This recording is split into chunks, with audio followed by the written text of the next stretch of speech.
Good morning students, myself Rajeshwari Devi Rathore. आज हम paper 2 आधुनिक विश्व का इतिहास जो है उसको शुरू करेंगे। उसमें हमने पहले रेनेसां किया था, पुनर्जागरण। आज हम दूसरा नया टॉपिक ले रहे हैं, धर्म सुधार आंदोलन। तो पहले हम ले रहे हैं धर्म सुधार आंदोलन का अर्थ।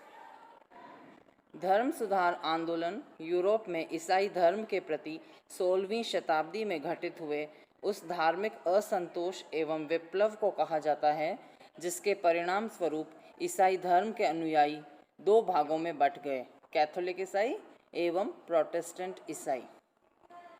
यूरोप में धर्म सुधार आंदोलन या रिफॉर्मेशन वास्तव में धर्म सुधार नहीं, एक धर्म विद्रोह या प्रोटेस्टेंट रिवोल्ट एवं धार्मिक क्रांति थी।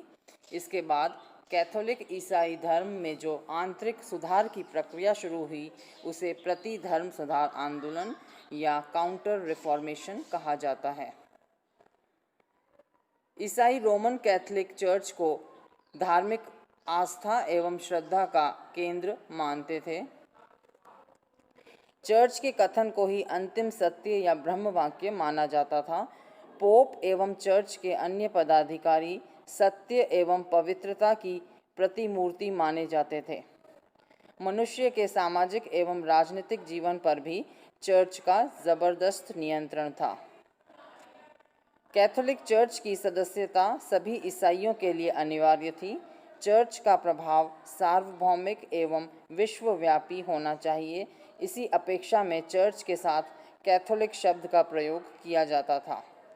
रोमन साम्राज्य के पतन के बाद जो अव्यवस्था की स्थिति बनी, उस अंतराल में चर्च सबसे शक्तिशाली एकल संस्था के रूप में उभर कर आए। रोम की सेंट पीटर्स चर्च को सर्वोच्च चर्च मान लिया गया क्योंकि ऐसा माना जाता था कि इस चर्च की स्थापना ईसा मसीह के निर्देश पर की गई थी। अतः रोमन कैथोलिक चर्च सभी ईसाइयों की धार्मिक श्रद्धा का केंद्र था। चर्च का आधार बाइबल एवं ईसा मसीह की शिक्षाएं थीं। वस्तुतः ईसाई धर्म की व्याख्या, प्रचार एवं ईसाइयत से संबंधित अनुष्ठानों के केंद्र भी चर्च ही था। रोमन कैथोलिक चर्च का सर्वोच्च पदाधिकारी पोप था। सर्वोपरि धर्म सत्ता पुरुष होने के कारण पोप का ईसाइयों पर असाधारण प्रभाव था। पोप की सहायता के लिए पादरी हुआ करते थे। पोप और पादरियों का कार्य ईसाइयों को धर्माचरण की ओर प्रवृत्त करना था। ईसाइयों की पाप मुक्ति या मोक्ष के लिए पादरियों का निर्देशन अनिवार्य माना जाता था। पादरी एक प्रकार से मध्यस्थ पुरोहित थे। धीरे धीरे चर्च, पोप और पादरियों के प्रभाव में अधिक वृद्धि होने लगी और चर्च के पास भूमि, भवन और धन के रूप में विपुल संपदा इकट्ठी हो गई। उस समय का एकमात्र संगठित शिक्षित वर्ग पादरियों के रूप में विद्यमान था, तो चर्च का शिक्षा और शिक्षण संस्थाओं पर भी अधिकार था। शिक्षित होने के कारण पादरियों का शासकीय कार्यों में भी महत्व था। चर्च के विरुद्ध बोलना धर्म विरोध माना जाता था और धर्म विरोध एक दंडनीय अपराध था। चर्च समाज की अनेक उपयोगी एवं महत्वपूर्ण गतिविधियों से संबंध था। इसने युद्धों को रोकने का प्रयत्न किया और गरीबों, कृषक, दासों और सभी दुर्भाग्य पीड़ित लोगों के प्रति बेहतर बर्ताव करने के लिए भी प्रेरित किया। चर्च के लोगों ने रोगियों की चिकित्सा के लिए अस्पताल खोले और युवकों की शिक्षा के लिए स्कूल और विश्वविद्यालय चलाए। यद्यपि पादरी वर्ग प्राय स्वयं चर्च की शिक्षाओं के अनुरूप आचरण नहीं करता था, परंतु चर्च निरंतर और अधिक करुणामय और सत्याचरणशील जीवन के लिए प्रेरित किया करता था। तो ये था धर्म सुधार आंदोलन का अर्थ। अब हम लेंगे धर्म सुधार आंदोलन के कारण। तो चर्च के विरुद्ध असंतोष की धीरे धीरे जो है वो बढ़ता गया और एक धार्मिक विप्लव का कारण बन गया। तो क्या कारण थे कि धर्म सुधार आंदोलन के लिए, वो हम देखेंगे। तो पहला कारण है राष्ट्रीय भावना एवं निरंकुश राजतंत्रों का उदय। धर्म सुधार आंदोलनों का सबसे महत्वपूर्ण कारण था यूरोप के विभिन्न देशों जैसे इंग्लैंड, फ्रांस, स्पेन आदि में राष्ट्रवादी भावना का विकास एवं इस भावना पर आधारित निरंकुश राजतंत्रों का उदय, जिन्होंने चर्च की प्रभुसत्ता को चुनौती दी। राष्ट्र की सर्वोपरिता के सिद्धांत पर आधारित राजनीतिक चेतना ने चर्च एवं पोप के राजनीतिक हस्तक्षेप को अनुचित माना। शक्तिशाली राष्ट्रवादी राज्यों ने अनेक कानून पास कर अपने राज्यों में पोप की शक्तियों को सीमित कर दिया। उन्हें किसी विदेशी पोप की अधिसत्ता स्वीकार्य नहीं थी। इन राज्यों ने चर्च के न केवल बहुत से अधिकार छीन लिए, बल्कि चर्च की संपत्ति पर कर लगाने का अधिकार भी प्राप्त कर लिया। इस प्रकार राजतंत्र और पोपतंत्र के मध्य टकराव बढ़ता गया। दूसरा कारण है पुनर्जागरण एवं मानववादी चेतना का प्रभाव। पुनर्जागरण के फलस्वरूप उत्पन्न तर्क बुद्धि संपन्न चेतना ने धार्मिक अंधविश्वासों की तथा मानववादी दृष्टि के परलोकमुखी आस्थाओं की जड़ें हिला दी। विवेकशील मनुष्यों ने चर्च एवं पादरियों के कथनों एवं उनकी गतिविधियों को तोलना परखना प्रारंभ कर दिया। बाइबल की व्याख्या पर भी पादरियों का एकाधिकार नहीं रहा, क्योंकि मुद्रण यंत्र के आविष्कार के बाद बाइबल आसानी से लोगों को उपलब्ध होने लगी। बाइबल में ऐसा कहा गया है, यह कहकर पादरी लोग आसानी से अब लोगों को भ्रमित नहीं कर सकते थे।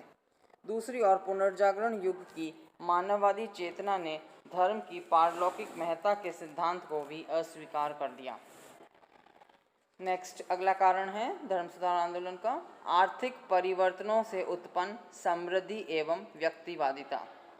पुनर्जागरण काल में व्यापार वाणिज्य का विकास हुआ, समृद्ध नगरों एवं संपन्न व्यापारिक वर्ग का अभ्युदय हुआ। आर्थिक रूप से समृद्ध नवधनी वर्ग व्यक्तिवाद एवं स्वतंत्रता का पोषक बन गया। उन्हें अपने जीवन पर चर्च की गतिविधियों का आधिपत्य स्वीकार नहीं था। उन्हें चर्च का यह नियम पसंद नहीं था कि सूद पर न कर्ज लेना चाहिए न देना चाहिए। इस नवधनाढ़ वर्ग ने धर्म के मामलों में पादरियों की मध्यस्थता को स्वीकार नहीं किया और उन्हें विश्वास था कि आर्थिक समृद्धि की भांति आध्यात्मिक लाभ भी व्यक्ति द्वारा स्वयं प्राप्त किया जा सकता है।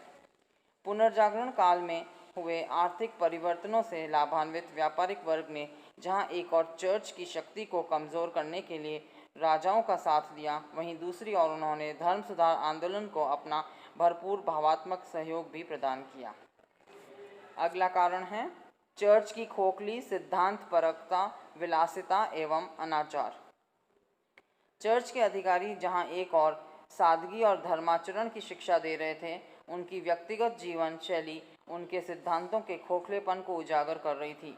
चर्च के पास विपुल धन संपत्ति आने के बाद वहां विलासिता, अनाचार और पाखंड के दृश्य दिखाई देने लगे थे। पोप अलेक्जेंडर षष्ठ अपने भ्रष्ट आचरण के लिए कुख्यात था। उसकी अनेक अवैध संतानें थीं।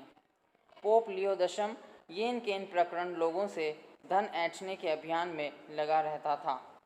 उसने गिरजाघरों को बेच डाला, यहाँ तक कि ईसाई संतों की मूर्तियाँ भी गिरवी रख दी। उसने ईसाई धर्म को एक शॉपिंग कॉम्प्लेक्स बना दिया। चर्च के अन्य पादरी एवं अधिकारी भी आराम पसंद, सदाचरण में शिथिल एवं अपने धार्मिक कर्तव्यों के प्रति उदासीन हो गए थे। मानववादी चिंतक इरेज़मस ने अपनी पुस्तक in the praise of folly में पादरियों की सांसारिकता, लोभी प्रवृत्ति,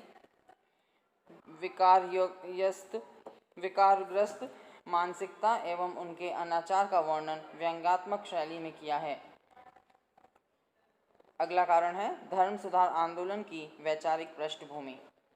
16वीं शताब्दी में हुई प्रोटेस्टेंट क्रांति या धर्म सुधार आंदोलन से पूर्व भी कुछ विचारकों ने चर्च में व्याप्त विसंगतियों की ओर ध्यान आकृष्ट किया था। यद्यपि उनका उद्देश्य कोई क्रांतिकारी परिवर्तन लाना नहीं था, बल्कि चर्च की व्यवस्था में आंतरिक सुधार करना ही था। चर्च की आलोचना करने वाले ऐसे कुछ विचारकों को धर्मद्रोही करार दिया गया। उनमें से कुछ को जिंदा जला दिया गया। चर्च के खिलाफ पहला गंभीर आक्रमण 14वीं शताब्दी में इंग्लैंड के जॉन वाइक्लिफ ने किया। वाइक्लिफ ने कहा कि पोप ईश्वर का विनम्र सेवक मात्र है, उसे सांसारिक भोग विलासों से दूर रहना चाहिए। सांसारिक सुखों में लिप्त पोप का हमें बहिष्कार करना चाहिए। वाइक्लिफ ने कहा कि चर्च के लिए पोप का होना आवश्यक ही नहीं है। प्रत्येक व्यक्ति को बाइबल स्वयं पढ़ने एवं समझने का अधिकार है। वाइक्लिफ ने स्वयं बाइबल का अंग्रेजी भाषा में अनुवाद प्रस्तुत किया। उसने चर्च में पादरियों द्वारा किए जाने वाले अनुष्ठित कर्मों को भी निरर्थक बताया।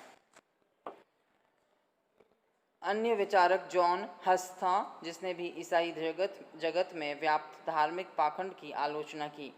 धर्मद्रोह के अपराध में उसे जीवित जला दिया गया। फ्लोरेंस के सैवोनारोला ने भी चर्च में व्याप्त भ्रष्टाचार की आलोचना की।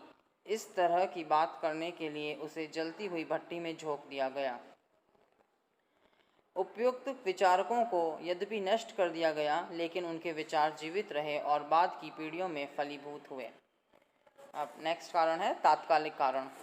धर्म सुधार आंदोलन का तात्कालिक कारण था सन 1517 ईस्वी में पोप के प्रतिनिधि टेटजेल द्वारा अनुग्रह पत्रों या क्षमा पत्रों की बिक्री। चर्च की ओर से टेटजेल द्वारा इन क्षमा पत्रों को धन इकट्ठा करने के लिए बेचा जा रहा था और यह कहा जा रहा था कि इनको खरीदने वाला व्यक्ति पैसा खर्च करके पाप मुक्ति हासिल कर सकता है। भ्रष्टाचार के इस खुले खेल के विरोध में मार्टिन लूथर ने अपना विरोध पत्र 95 थीसिस के नाम से विटनबर्ग के गिरजाघर पर लटका दिया था। मार्टिन लूथर के इस कृत्य से धर्म सुधार आंदोलन का सूत्रपात माना जाता है। तो ये था धर्म सुधार आंदोलन का अर्थ एवं कारण।